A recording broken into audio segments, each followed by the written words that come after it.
Ubiquitous computing has broken up computation into small pieces that exist on specialized devices.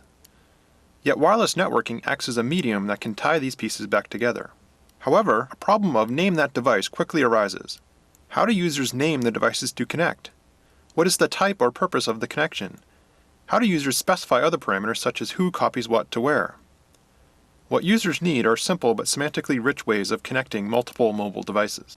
We are investigating these issues in the context of multiple perceptive tablet PCs.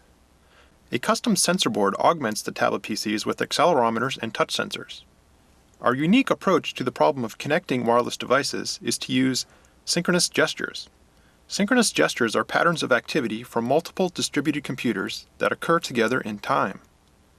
The user can connect a pair of devices by bumping them together.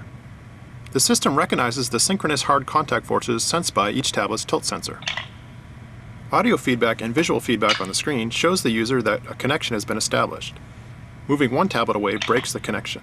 Since each tilt sensor has two orthogonal sensing axes, the tablets can be connected along any edge. Note there exists a hierarchy in the connections. One tablet is the base, while one tablet is the connecting device. Spurious tilt signals from handling or moving the tablets could generate undesired connections. The system is able to correctly reject many of these noise signals, but not all. Synchronously bumping together a pair of tablets can be used to tile together multiple independent tablets in an interaction technique that we call dynamic display tiling. The connecting tablet temporarily annexes screen real estate of the base tablet. The base tablet then reverts to its previous state when the connection is broken. Two held tablets can be bumped together like clinking glasses during a toast to share information. A user can pour information from one tablet into another one by tilting the device as it makes contact. This allows one-way sharing of information. We have recently extended bumping to work with more than two devices. As each tablet is tiled together with other tablets, the devices propagate a map of all connected devices. Using this, each tablet knows where it is relative to the others and can display the proper portion of a large map, for example. We are also exploring the possibility of connecting multiple devices together with a single bump that is sensed by all. We call this the domino effect. Another scenario for connecting devices revolves around collaboration. Two users facing one another can bump the tops of their tablets together to establish a collaborative face-to-face workspace. The tablets show the connection by displaying an icon of shaking hands. Then, when one user draws on the screen, the ink shows up on the other user's tablet as well. Here, unlike dynamic display tiling, users can pull their tablets apart but remain connected.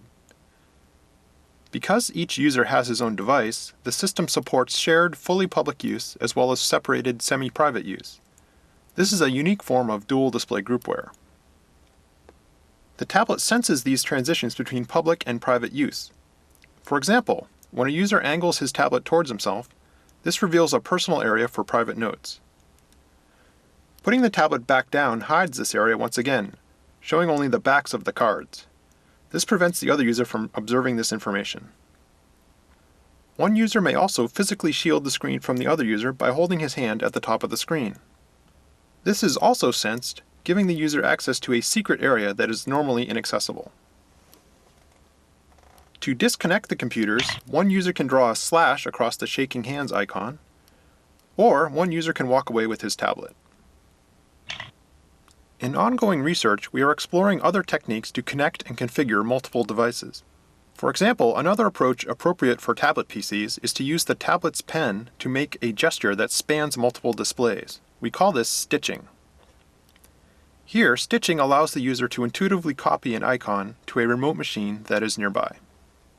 Of course, wireless signal strengths can be used to sense proximity.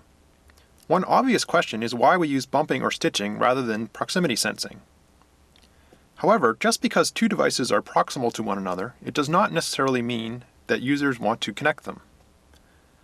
Bumping or stitching offer an explicit step of intentionality that the user has control over. And, as we have seen, our techniques provide semantic richness to the connection. They also specify the type of the connection, whether it's display tiling, collaboration, or copying an icon to another screen. They specify the edges of the display to join. And they specify the direction, that is, the connecting versus base tablet distinction.